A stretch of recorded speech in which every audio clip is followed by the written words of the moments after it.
وہ کس پر اٹیک کرنا شروع کیے؟ City state of the Greeks پر.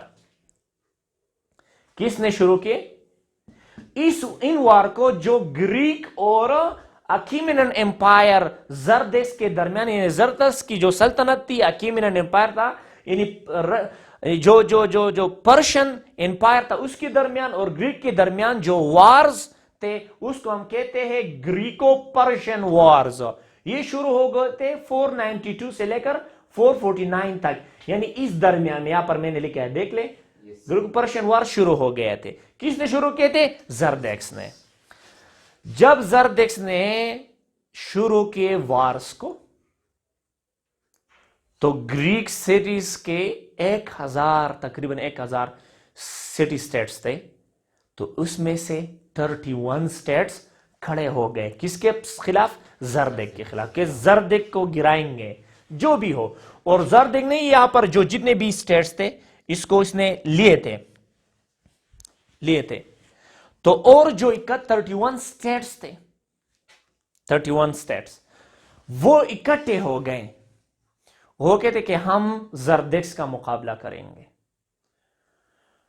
تو یہ جو سٹیٹس تھے یہ کچلتے ہوئے جا رہے تھے. کس نے؟ زردیکس. اس کو لیکن جب اسپارٹا کو پہنچ گیا، بھئی میں نے کہا کیا تھا کہ اسپارٹن کیا تھے؟ ہر بچہ اسپارٹن کیا کرتا تھا؟ وہ ایک فوجی تھا. تو اسپارٹن نے 30 ایئرز کے ساتھ مقابلہ کیا. 30 ایئرز. یہاں پر ایتھنز جو ہے، ایتھنز اسپارٹا کے ساتھ مل گیا ہے. اسپارٹا نے پہلے سے مقابلہ شروع، لیکن ایتھن جو ہے، چونکہ ایتھن یہاں پر کنارے پر ہے، اگر آپ دیکھ لیں یہ ایتھن ہے، یہ کنارہ ہے یہ سمندر کا، اس کی بہت طاقتور نیوی تھی. تو ایتھنز کی نیوی اور نیچرل ریسورسز ایتھن کی زیادہ تھے، میں نے آپ کو کہا تھا نیچرل ریسورس، اور اسپارٹن کی سکیل تھی. تو دونوں اکٹھے ہو گئے اور جو زردیکس تھا اس کو شکست دے دیا. کس نے شکست دے دیا؟ اسپارٹا نے اور ایتھنز نے. اسپارٹنز کے جو وارئر سکلز تھے اور ایتھنز کے جو ریسورسز تھے اس کو زردیکس کو، لیکن زردے کو صرف اسپارٹا، ایتھنز اور کچھ جو سٹی سٹیٹ تھے اس سے باہر گیا ہے. ابھی تک باہر نے یہاں پر وہ پڑا ہے، اور سٹی سٹیٹس کو اس نے قبضہ کیا تھا اور علاقوں کو اس نے قبضہ کیا تھا. تو جب انہوں نے اسپارٹا اور ایتھنز نے جب شکست دے دیا کس کو؟ زردیک کو، تو اسپارٹا کچھ محسوس کر رہے تھے کہ بھئی ہم ہیں، یہ کون سے لوگ ہیں، یہ ایتھنز کیا کریں گے، یہ ارگوس کیا کرے گا، یہ کلونت کیا کرے گا، یہ تھوڑس کیا کرے گا، لیبوس کیا کرے گا، یہ تموس کیا کرے گا. ہم نے دی ہے شکست، یہ تو کون سے تھے، انہوں نے کیا کیا ہے. اور ایتھنز کہتے نہیں، یہ ہمارے نیچرل ریسورسز تھے، ہمارے نیوی نے اس کو شکست دی، آپ کون ہیں؟ تو یہاں پر ریویلری شروع ہو گئی. ابھی اسپارٹا اور ایتھنز کے درمیان جو ہے دشمنی شروع ہو گئی. وہ کہتا تھا کہ میں ہوں، وہ کہتا تھا کہ نہیں میں ہوں. اور دونوں کے درمیان، اسپارٹا اور ایتھنز کے درمیان خود جنگ چڑھ گئی. اور جب جنگ چڑھ گئی تو اسپارٹا تو مضبوط تھا. کس کی وجہ سے؟ وارئر سکل کی وجہ سے. ایتھنز کو گرا دیا، ایتھنز کو قبضے میں لے لیا. جب ایتھنز کو قبضے میں لے لیا تو ایک معاہدہ ہو گیا. اس معاہدے میں یہ تھا کہ بھئی آنے والے 40 سال تک آپ اس لیڈر کی بات مانیں گے. ایتھنز کو کہہ دیتا جو اسپارٹن جو ہے وہ سلیکٹ کریں گے، اس لیڈر، یعنی اسپارٹن جو لیڈر بھیجے گا اس کی بات آپ مانیں گے. اسی وقت جو ہے سوکرٹی نے پھر وہ زہر کا پیالہ جو ہے وہ پیا تھا. اس وقت وہ بھی ایک علیحدہ قصہ ہے. کیونکہ وہ نہیں چاہتے تھے کہ اسپارٹن ہم پر حکمرانی کریں. ٹھیک ہے. تو پھر جب وقت گزرتا رہا تو لوگوں نے ایک کوسچن شروع کیے کہ بھئی کیوں اسپارٹن ہم پر حکومت کر رہی ہیں، کیوں؟ اور اس میں جو لیڈر تھا اس کوشچن کی جو اسپارٹینز کو کریٹیسائز کر رہے تھے، اس کا جو مین لیڈر تھا، مین سٹار تھا، مین ہیرو تھا، یہ کون تھا؟ یہ تھا سوکرٹس، سقراط. اور سقراط کو پھر اس لیے پوائزن دیا گیا تھا. ٹھیک ہے، یہ اس لیے کیونکہ وہ کس کے خلاف بول رہا تھا؟ اسپارٹنس کے خلاف. صحیح. himself, or he was motivated to do it, otherwise yes, otherwise he would be hanged. Either do that or do that. کیونکہ اس نے کوشچن شروع کیے تھے کہ ایتھنز کی آرٹ کہاں پر چلی گئی، ایتھنز کی وہ نالج کہاں پر چلی گئی. ابھی لوگ بھی درمیان میں جو ہے وہ پس رہے تھے آپس کے، وہ چھوٹے چھوٹے سائلنس کے ساتھ وہ باتیں کر رہے تھے کہ یہ تو بہت ظلم ہے، اسپارٹن ہم پر حکومت کر رہے. تو لہٰذا ایک بغاوت جو ہے، ایک کوڑ وار جو ہے جاری تھی ایتھنز اور اسپارٹنز کے درمیان.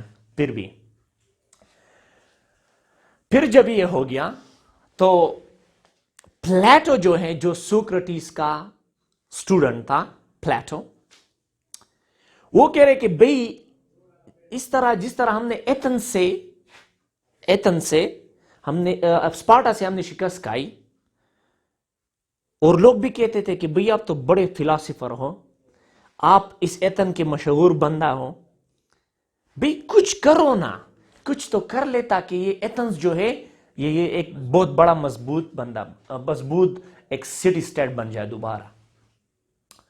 تو پلیٹو جو ہے وہ کہہ رہا تھا کہ ہم دوبارہ ایک ایسا نظام بنائیں گے جو ایک بہترین ہوگا، جو ڈیموکریٹک ہوگا، یہ ہوگا وہ ہوگا. لیکن ایک دوسرا بندہ تھا جو پلیٹو کے خلاف تھا. پلیٹو کہہ رہے تھے کہ بھئی آپ اپنی موریلٹی کو اکٹھا کر لے، اپنی کریٹیوٹی اندر لائے، خود کو تبدیل کر لے. پلیٹو اپنے ایتھنز کے لوگ کریں گے، وہ کہتے کہ اسپارٹن کو پھر بھی ہم باہر پھینکیں گے، اور یہ جو وار تھے پرشیا کے ساتھ، وہ سے واپس ہم بھی بدلہ لیں گے. ایک چیز پر ہم بدلہ لے سکتے ہیں، کس چیز پر؟ خود کو بدلے، لرننگ کر لے. یہ کون کہہ رہا تھا؟ پلیٹو کہہ رہا تھا. اور خود کی ریسورسز کو جو ہے وہ کیا کر لے؟ وہ زیادہ کر لے. یہ کون کہہ رہا تھا؟ یہ پلیٹو کہہ رہا تھا. پلیٹو کے خلاف جو ہے وہ بھی سوکرٹی کا اسٹوڈنٹ تھا، دونوں کلاس فیل ہوتے. اس کو ہم کہتے آئی سوکرٹیس. ایک تھا سوکرٹیس جو پلیٹو اور آئی سوکرٹیس کا ٹیچر ہو، دوسرا تھا آئی سوکرٹیس. اور اس کی تاریخ میں کچھ نہیں ملتا، لیکن ہے اس کی ڈیٹا آئی سوکرٹیس کو کہتے ہیں. ابھی آئی سوکرٹی اور پلیٹو کے درمیان جیلسی تھا. آئی سوکرٹی ایتھنز کے لوگوں کو کہہ رہا تھا کہ بھئی اس طرح نہیں ہو سکتا، جس طرح آپ لوگ کہہ رہے ہیں اس طرح شکست نہیں دیکھ سکتے کسی کو، آپ کمزور ہیں، خود کو چینج کر لے گے کیا کرو گے. وہ کہہ رہا تھا کہ بھئی تب ہم ترقی کریں گے جب ہم یونائٹ ہوں گے، اور جو سٹی اسٹیٹ سے اس کو ہم یونائٹ کرنا چاہیے. پھر جو ہے ہمیں ایکسپینشن کی جو طریقہ کار ہے دوسرے اسٹیٹ کے ساتھ تعلق رکھنا چاہیے. پلیٹو کیا کہہ رہے تھے کہ نہیں بھئی سسٹم بنائے، قانون بنائے، خود کو ٹھیک کر لے، کرپشن نہ کر لے. وہ کہہ رہا تھا، وہ کیا کہہ رہا تھا کہ بھئی اور اسٹیٹس کو لائے اور چیز یونائٹڈ کر لے خود کو، پھر آپ ایکسپینشن کر لے، نیچرل ریسورسز جو ہے اس کو چھوڑو، دوسرے لوگوں کے ساتھ تعلق رکھو. یہ کہہ رہا تھا. اس لیے ہم کہتے ہیں کہ جو باپ تھا پالیٹکس کا وہ تھا پلیٹو، اور جو آیار کا جو باپ تھا وہ تھا آئی سوکرٹیس. کیونکہ آئی سوکرٹیس کیا کہہ رہے تھے کہ اور اسٹیٹس کو لاؤ اندر، اور اسٹیٹ کو لاؤ اندر. وہ آئی سوکرٹیس کیا کہہ رہا تھا کہ اور اسٹیٹس کو لاؤ. حالانکہ ایکڈیمک ڈسپلن میں یہاں پر اس کی ہسٹری نہیں ملتی. وہ کہتے کہ اگر آپ کو ترقی کرنا چاہیے اسٹیٹس کو یونائٹ کر لے، ہمیں یونٹی چاہیے تاکہ دوبارہ اسپارٹن کی طرح یا دوبارہ پرشیا کی طرح ہمیں کوئی شکست نہ دے دے. تو جب یہ باتیں آئی سوکرٹیس کر رہا تھا کہ بھئی expansion is important, unity is important. کیا ضروری ہے؟ کالونائزیشن کہ دوسرے پر تب حملہ کہ پہلے ہم خود یونائٹ ہو جائیں گے، پھر حملہ کریں گے، دوسروں کو قبضہ کریں گے، اس کی نیچرل ریسورسز پہ لیں گے. اس کو ہم کہتے ہیں کلونیلزم، امپیریلزم. وہ اس کی ایمرجنس ہو گئی ہے اس آئی سوکریٹس فلاسفر کی وجہ سے. اگر آپ دیکھ لیں یورپین میں یہ کامن تھا کالونیزم، امپیریلزم. ورلڈ وار 1 سے پہلے جرمنی ایشیا کو جو ہے وہ قبضہ کرنا چاہتا تھا، انگلینڈ بھی ایشیا کو قبضہ کرنا. ورلڈ وار 1 سے پہلے، ورلڈ وار 2 سے پہلے یہ یہاں پر کلونیزم تھا، میٹرنلزم تھا. لوگ اپنے ریسورسز کا جو ہے اکٹھا کرنا چاہتے تھے. کالونائزیشن ایکسپینشن تھا کہ کسی دوسری علاقے کالونی بنائے، کمزور سٹیٹ کو کالونی بنائے اور خود ان کی نیچرل ریسورس استعمال کرے. اس کو ہم کہتے ہیں امپیریلزم، کلونیلزم. وہ بعد میں ہم پھر ورلڈ وار 1 اور ورلڈ وار 2 میں ڈسکس کریں گے. ٹھیک ہے، تو یہاں سے ایمرجنسی یہ آئی سوکریٹس کہتے تھے کہ یونٹی اینڈ ایکسپینشنزم امپورٹنٹ. اس لیے اگر ہم کہتے ہیں یونٹی اگر کسی دوسرے اسٹیٹ کے ساتھ ہم کرتے ہیں، ہمیں کیا کرنا چاہیے؟ ریلیشن بنانا چاہیے. تو ہم کہتے ہیں کہ جو فادر تھا آیار کا وہ تھا آئی سوکریٹس، اور جو پالیٹکس کا جو آیار تھا وہ فادر تھا وہ تھا پلیٹو. پلیٹو کہتے ہیں کہ بھائی ہم مورلی خراب ہیں، آپ اپنے ایک سسٹم بنائے، لاز بنائے، اس کو ایک سٹیٹ بنائے بہترین طریقے سے، خود بخود آپ ایک مضبوط بن جائیں گے، ایک مضبوط سٹیٹ. تو یہاں سے جو آیار کی جو ایمرجنس ہے وہ اسی طرح ہو گئی ہے. لیکن خود پھر جب الیگزینڈر اسی طرح جب آئی سوکریٹس یہ باتیں کر رہے تھے، ٹھیک ہے، تو ایک جو کنگ تھا کس سٹیٹ کا؟ میسیڈونیا کا، جس کا نام تھا فیلپ دا گریٹ یا فیلپ ٹو، اس کو ہم بھی کہتے ہیں فیلپ دا گریٹ.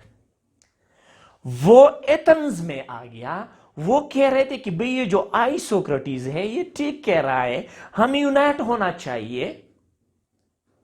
اور وہ خود بھی ہے، وہ فیلپ دا گریٹ جو ہے وہ فیلپ ٹو جو ہے، نہیں فیلپ دا گریٹ، وہ چاہتا تھا کہ ایتھنز کو قبضہ کر لے.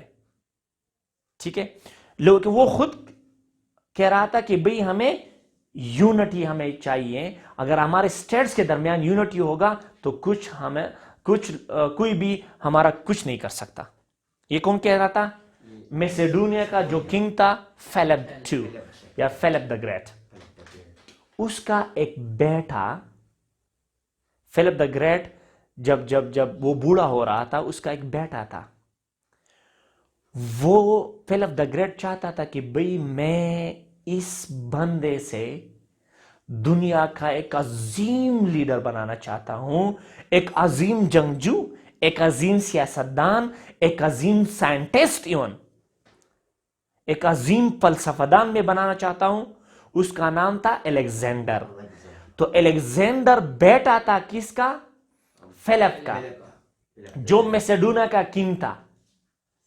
ٹھیک ہے، تو وہ اپنے بیٹوں کو بھی بار بار یہ کہہ رہا تھا کہ میرا بس یہ خواہش ہے کہ آپ ان گریک کو یونائٹ کر لیں اور پھر تمام دنیا کو آپ یونائٹ کر لیں. یہ تھا.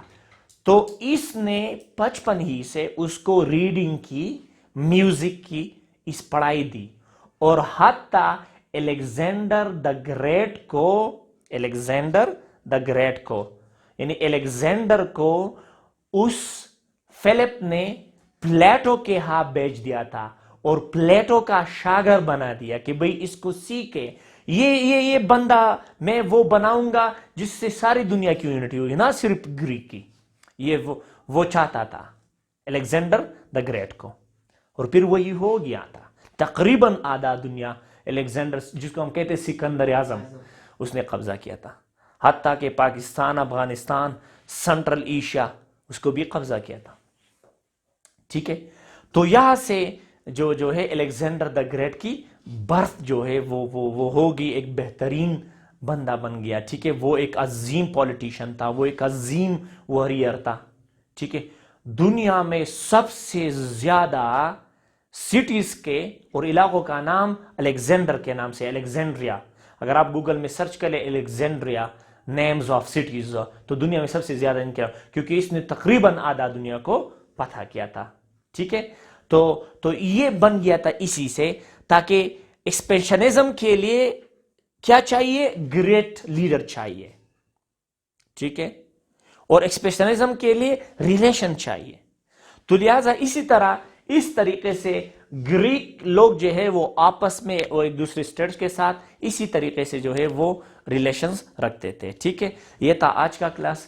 انشاءاللہ اگلے پھر روم کا ڈسکس کریں گے. روم میں کیا ہو گیا تھا, ان کی گریک جو ہے, گریک کی سیولائزیشن کی پھر فال ہو گئی, کس کے ہاتھوں؟ روم کے ہاتھوں. پھر روم کی سیولائزیشن آ گئی. سی